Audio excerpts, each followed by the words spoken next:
चौदह अगस्त 2019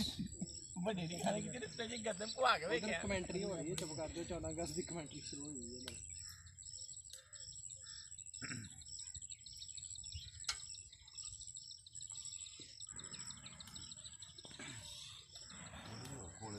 ਤੂੰ ਤੇ ਠਹਿਰ ਜਾ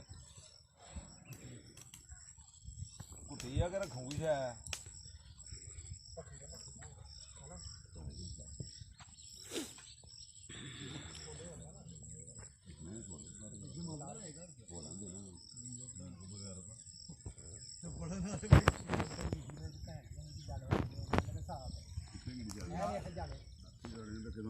ਸ਼ਾਇਦ ਵਾਲੀ ਮੱਖੀ ਬੈਠੀ ਸੀ ਸ਼ਾਇਦ ਪਤਾ ਨਹੀਂ ਕਦੋਂ ਦੀ ਪਈ ਸੀ ਮੈਂ ਇੱਕ ਕਰਦਾ ਹਿਸਾਬ ਲਾ